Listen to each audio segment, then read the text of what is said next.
I remember the exact moment I realized his love for me wasn't sweet anymore. It was scary. It was 3 in the morning.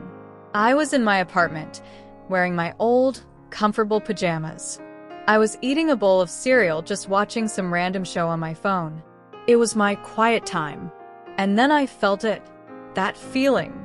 The one you get when you know someone is watching you. I froze, a spoonful of cereal halfway to my mouth. I looked at my window. My apartment was on the 3rd floor. It was just a window, but I saw a flicker of movement outside. Just a shadow. A person-shaped shadow, standing under the big tree across the street. My heart stopped. I didn't need to see his face. I knew it was him. Alex. My ex-boyfriend.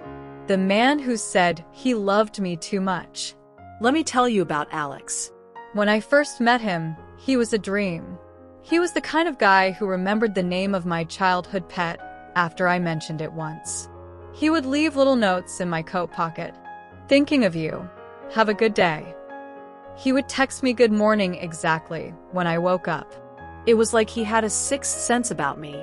For the first 6 months, I thought I was the luckiest girl in the world. My friends were jealous. Zara, they would say, he is so attentive. He is so romantic. And he was. If I posted a sad song on my Instagram story, he would call me immediately. Hey, are you okay? That song sounded sad. He noticed everything. The small things. If I was wearing a new lipstick, he would notice. If I was a little quiet, he would ask me 10 times what was wrong until I told him. I thought it was love. I called it obsession. But I meant it in a cute way. My obsessed boyfriend. I used to joke with my friends. He is just so crazy about me. But then the small things started to feel big. Too big. One time, I went out for coffee with an old friend from college. A male friend. Just a friend. We were just catching up. I didn't tell Alex because, well, why would I? It was just coffee. When I got home, Alex was sitting on the steps outside my building. His face was pale. He looked like he had been crying. Where were you? He asked. His voice was shaking. I went for coffee, I said, confused. With Mark. Remember I told you about him? From college. I saw your location, he said. You were at that cafe for 2 hours. 2 hours, Zara. You didn't reply to my text for 20 minutes. My stomach dropped. You checked my location? I was worried, he said. I always worry about you. I love you. I need to know you are safe. I told myself it was sweet. I told myself he just loved me a lot. I apologized for not replying. I held his hand. I made him feel better. That was the first time I ignored the alarm bell in my head. After that, the alarms got louder. He started calling me 5, 6, 7 times if I didn't pick up immediately. He would get upset if I went to the gym because, in his words, there are too many guys there looking at you. He asked me to turn off my location, but then he got so sad, so scared, that I turned it back on just to make him stop worrying. I was walking on eggshells all the time. I loved him, or at least I loved the memory of the sweet guy who left notes in my pocket. But this new guy, this jealous, anxious guy, was exhausting. The breaking point was my sister's birthday party. I went alone because Alex said he had to work late. I was having fun, dancing with my cousins. At around 11, I felt my phone buzzing in my bag. It was Alex. Again. He had called 12 times. I excused myself and went to the bathroom to call him back. Where are you? He asked. He sounded strange. Not angry, but weird. Breathless. I'm at the party, Alex. My sister's party, remember? You said you were working. I'm outside, he said. What? I'm outside the restaurant. I finished work early. I thought I'd come and surprise you. Come outside. I felt a chill. A surprise? It felt more like a checkup. I walked outside, and there he was, standing by his car. But he wasn't looking at me. He was looking past me, at the window of the party room where my cousins and friends were still dancing. Who is the guy in the blue shirt? He asked, his eyes still fixed on the window. What? That's my cousin Rohan. He was dancing too close to you. I saw it from here. My blood ran cold. Alex, you have been sitting here? Watching? For how long? Long enough, he said, finally looking at me. His eyes were not the eyes of the man I loved. They were dark, empty. I don't like him, Zara. I don't like you dancing with other guys. That was it. Something inside me just broke. It wasn't love anymore. It was a cage. Alex, this is over, I said. My voice was shaking, but the words were clear. I can't do this anymore. We are done. For a moment, he just stared at me. Then his face crumbled. He started crying. He begged. He said he was sorry, that he would change, that he just loved me too much, that he couldn't breathe without me. I felt bad. Of course I did. When you love someone, you don't want to see them in pain. But I was in pain too. My pain was just quieter. Goodbye, Alex, I said. And I walked back into the party. That was 3 months ago. I blocked his number. I blocked him on social media. I moved to a new apartment, a smaller one on the 3rd floor of a busy street. I thought I was safe, but I wasn't. The first week after the breakup, I felt free. I could breathe. I could go to the gym without my phone buzzing. I could wear whatever I wanted. It was amazing. But then the small things started again. I would get a notification that someone tried to log into my old email, an email address I used years ago, an email address that Alex knew about.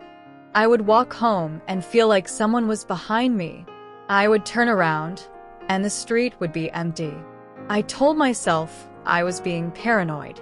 I told myself it was just my brain getting used to being alone. I went to therapy. My therapist, a kind woman named Dr. Evans, told me it was normal to feel anxious after a controlling relationship.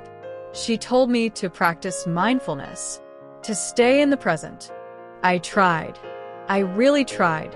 But then, the flowers came. It was a Tuesday, a normal Tuesday. I came home from work, and there was a small box on my doorstep. No name, no card, just a box. I opened it inside. It was a dried flower, a pressed dead rose, and a little note. It said, "Our first date. You kept this in your book. Remember?" My hand started shaking so badly, I dropped the box. I did remember. On our first date, he gave me a single red rose. I pressed it in a book, a poetry book I had on my shelf, a book I left at his apartment months ago when I used to stay over. He had kept it for months, and now he knew where I lived. I didn't sleep that night. I put a chair against my door. I checked the windows 100 times. I felt sick. I thought about calling the police. But what would I say? My ex-boyfriend sent me a flower? They would laugh. They would tell me it's not a crime to send someone a flower. So I did nothing. That was my mistake. After the flower, it got worse, but it got smarter. One day, I was at a supermarket. A new supermarket, not the one I used to go to with him. I was buying groceries, just trying to live my life. I was in the cereal aisle, and I picked up a box of my favorite cereal. And I froze. On the shelf, right next to my cereal, was a box of his favorite cereal. The sugary one he always ate. It was a strange brand, not a popular one. A coincidence, I thought. My heart was pounding, but I told myself it was just a coincidence. I walked to the checkout, and the cashier smiled at me. "You have a very thoughtful boyfriend," she said, handing me my receipt. "I'm sorry," I said. "He paid for your groceries," she said, pointing towards the door. The tall guy with the dark hair. He said it was a surprise. He left already. I felt the world spin. I looked at the door. No one was there, but I knew he was here. He was watching me. He paid for my cereal. He was letting me know he was there. I ran home. I didn't even take the groceries. I just ran. After that, I became a prisoner in my own life. I stopped going to the supermarket. I ordered everything online. I stopped going to the gym. I worked out in my living room. I stopped seeing my friends. I was too scared to go out. His obsession was working. He was isolating me. Even though we weren't together, he was still controlling my life. My friends tried to help. They offered to stay with me. They offered to confront him. But I was too embarrassed, Too ashamed. how did I not see this coming? How did I mistake this sickness for love? Then the text started coming from different numbers. Zara, I miss your laugh. Zara, I saw a dog today that looked like the one you always wanted. I'm not crazy, Zara. I just love you more than anyone can. I blocked each number. He got a new one. It was a game to him. The worst part was the silence in between. He would be quiet for a week. Nothing. No sign. No texts. No flowers. And I would start to relax. I would think, okay, he finally moved on. It's over. And then, just when I felt safe, he would do something. Like leave a single hairpin on my car windshield. A hairpin that looked exactly like one I lost months ago. How did he get it? How did he keep it? It was a constant reminder. I am here. I am watching. You cannot escape me. Tonight at 3 a.m, eating my cereal, looking at that shadow under the tree. I knew I had to do something. I couldn't live like this anymore. I put down my cereal bowl. My hands were shaking, but my mind was clear. I walked to my window. I didn't hide. I pulled back the curtain, and I looked directly at the shadow. He was standing there. Under the dim streetlight, I could see his face now. Alex. He looked thin.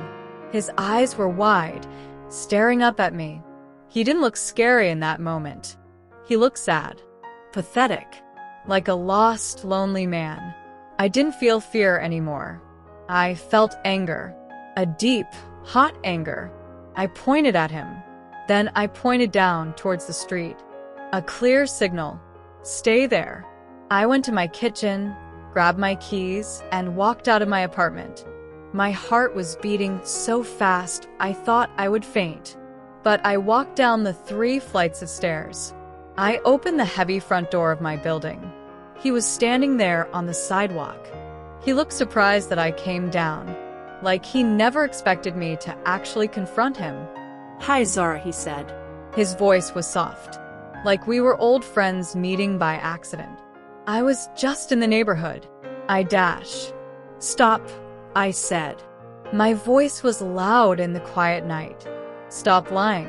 Stop following me. Stop sending me things.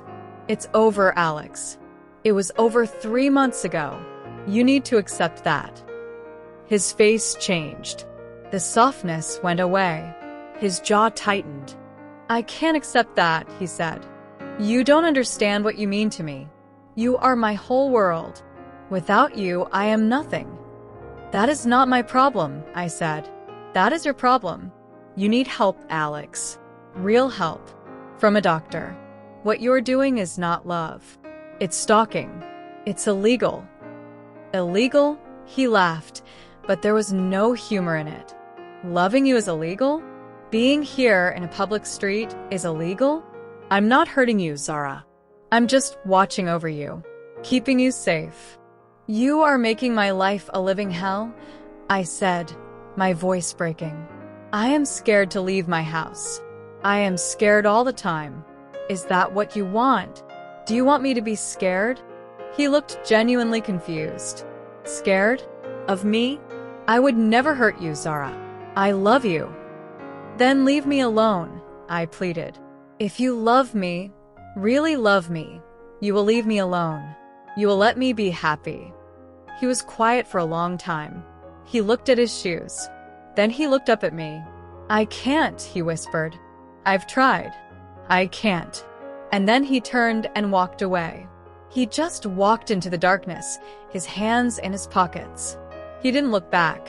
I stood there for a long time, shaking. Did that work? Did I finally get through to him? I went back upstairs. I locked my door. I put the chair against it, and I waited. The next week was the most peaceful week I had in months. No texts. No flowers. No shadows. I started to breathe again. I went to the supermarket during the day. I met my friend for lunch. I felt human again. I thought, maybe he finally understood. Maybe my words meant something. I was wrong. It was a Sunday afternoon. Sunny. Bright. I was cleaning my apartment listening to music. I felt happy. Actually happy for the first time in a long time. I opened my closet to put away some clothes. And I screamed. There, hanging in my closet, right in the middle of my clothes, was a dress. A red dress. The dress I wore on our 1-year anniversary. The dress I thought I lost. The dress I had been looking for months. It was there. In my locked apartment. In my closet. How did he get in? I stumbled backwards, falling over a pile of shoes. My heart was a wild animal in my chest. I scrambled to my phone and dialed 911. The police came. 2 officers. A man and a woman. They searched my apartment. The door had no signs of forced entry. The windows were locked. "Ma'am," the female officer said, her voice kind but skeptical, "are you sure you didn't just misplace the dress? Maybe you washed it and forgot?" "I know what I saw," I insisted, my voice hysterical. "He was outside my house a week ago. He sends me things. He follows me." "Has he threatened you?" she asked. "No, but dash. Has he physically harmed you?" "No, but this is proof. He got into my house." The officers looked at each other. They took a report. They said they would look into it. They told me to get a restraining order. After they left, I sat on my floor, staring at the red dress. It was just hanging there, innocent and bright. But to me, it was a monster. It was proof that I was not safe anywhere, not even in my own home. That night, I didn't sleep. I sat in the corner of my living room, my back against the wall, a pair of scissors in my hand. I watched the door. I watched the window. I waited, and then I heard it. A soft scratching sound, coming from the door. Scratch, scratch, scratch, like fingernails on wood. I didn't move. I couldn't breathe. Then a whisper. So quiet I almost didn't hear it, but I did. "Zara." "I know you're awake. I just wanted to say goodnight." It was him. He was outside my door. I wanted to scream. I wanted to run, but my body was frozen. Then I heard his footsteps, slowly walking away, down the stairs. I crawled to my phone. I called the police again. They came, but of course, he was gone. They searched the building, the street. Nothing. "Ma'am," the officer said, "you need to get that restraining order tomorrow morning. First thing." The next day, I went to the courthouse. I filed for a restraining order. I told the judge everything. The flowers, the texts, the supermarket, the dress, the whisper at my door. The judge granted it. A paper that said Alex had to stay at least 500 feet away from me at all times.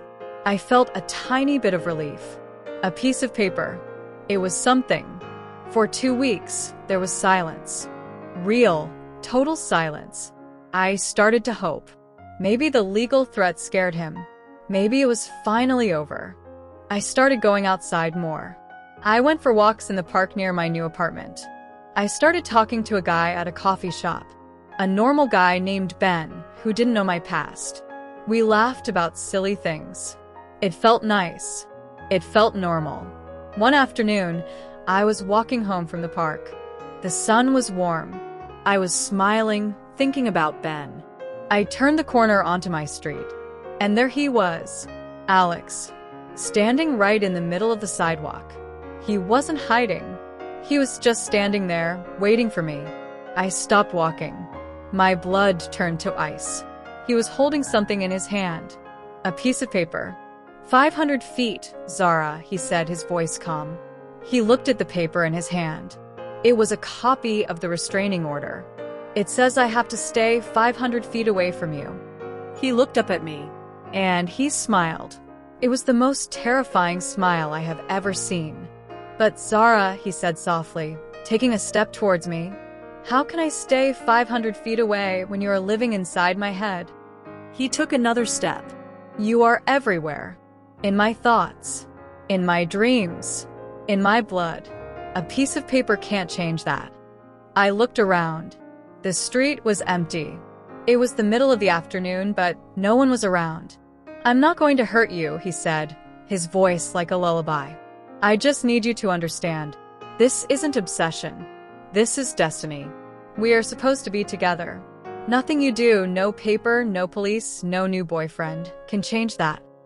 How did he know about Ben? "I will always find you, Zara," he said. "Always."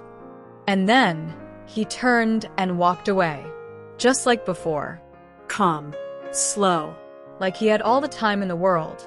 I stood there, frozen, watching him disappear around the corner. And I realized the terrible truth. There was no running from him. There was no hiding. The police couldn't stop him. A judge couldn't stop him. Because his obsession with me wasn't just in his actions. It was in his soul. It was the only thing keeping him alive. And I knew, with a certainty that made me sick, that this story was not over. It was just beginning. And the ending. I was too scared to imagine what the ending would be.